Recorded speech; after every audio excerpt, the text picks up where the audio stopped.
Warren Buffett চমৎকার একটা কথা বলেছেন। আপনারা যারা চাকরি পিছনে দৌড়ান, ওয়ারেন বাফেট বলছে তুমি তখনই সফল যখন তুমি বসে থাকবা ঘরে, তারপরে তোমার অ্যাকাউন্টে টাকা ঢুকবে, তাহলে তুমি সফল। আপনি চাকরি করেন 9 ঘন্টা 8 ঘন্টা, চাকরি করার পরে আপনি যখন চাকরি শেষ, আপনার বেতন শেষ, চাকরি শেষ, আপনার বেতন শেষ। তার মানে আপনার সফল তখনই হবেন আপনি ঘরে বসে থাকবেন। দেখেন আমাদের একটা মানুষ, ধরেন আপনি 30,000 টাকা বেতনে চাকরি করেন, 30,000 টাকা, 10 ঘন্টা কাজ করেন প্রতিদিন। যদি 10 ঘন্টা কাজ করেন তাহলে প্রতি ঘন্টার বেতন কত দাঁড়ায় বলেন তো? 100 টাকা। যদি 60,000 টাকা বেতন, তাহলে প্রতি ঘন্টার 200 টাকা, 200 টাকা।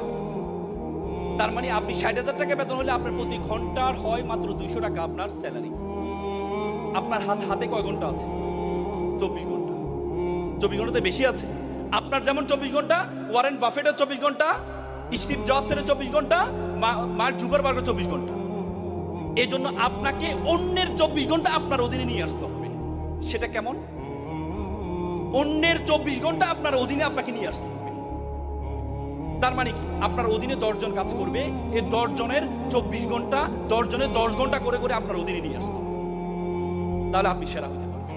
আর আপনি যদি বলেন না আপনার যে ঘন্টা আছে সেটাই করে আপনি বড় হবেন, আপনি বড় হইতে পারবেন না, আপনি বড় হইতে পারবেন না। এই জন্য অন্যের ঘন্টাকে আপনার ঘন্টার সাথে যদি যুক্ত করতে পারেন তাহলে আপনি সফল হবেন।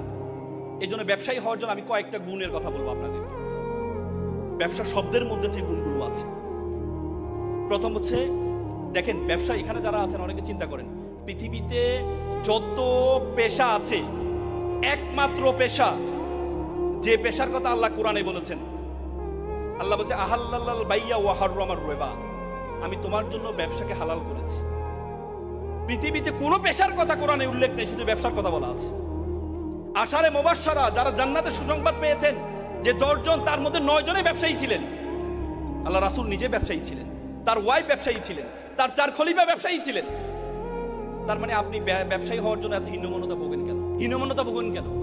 আপনার সবসময় মনে করেন টাকা লাগবে, ব্যবসার টাকা ছাড়া তো ব্যবসা হয় না। না, যারা বড় বড় ব্যবসায়ী হয়েছে তাদেরকে জিজ্ঞেস করে দেখেন তারা কত টাকা দিয়ে শুরু করেছে, তারা কত টাকা দিয়ে শুরু করেছে জিজ্ঞেস করে দেখেন। পৃথিবীতে সবসময় টাকা লাগে না ভাই।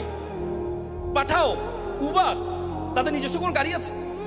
গাড়ি আছে, একটা গাড়ির মালিক তারা, কিন্তু লক্ষ লক্ষ গাড়ি। পৃথিবীর যে দেশে যাবেন উবার আপনার অ্যাক্টিভ।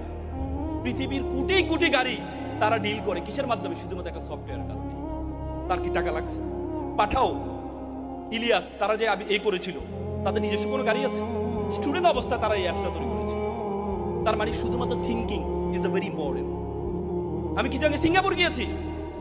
সিঙ্গাপুর যখন মালয়েশিয়া থেকে তাদেরকে বের করে দেওয়া হয়, বলা হয় যে সিঙ্গাপুরে একটা ফিশিং ভিলেজ বলা হতো। ফিশিং ভিলেজ মানে সেটাতে মাছ ধরার একটা গ্রাম। মালয়েশিয়া তাদেরকে বের করে দিয়েছে, সেখানে নিজস্ব কোনো কিছু নেই। সিঙ্গাপুরের বলা যায় সিঙ্গাপুরের এই থেকে যখন বিমান উঠে, বিমান উপরে উঠতে উঠতে তাদের সীমানা শেষ হয়ে যায়। সেই সিঙ্গাপুর এখন পৃথিবীর একটা বিজনেস হাবে পরিণত হয়েছে। পৃথিবীর যত বড় বড় জাহাজ আছে, সব জাহাজ, যত বড় বড় বিমান আছে, সব বিমান ট্রানজিট করে সিঙ্গাপুর থেকে।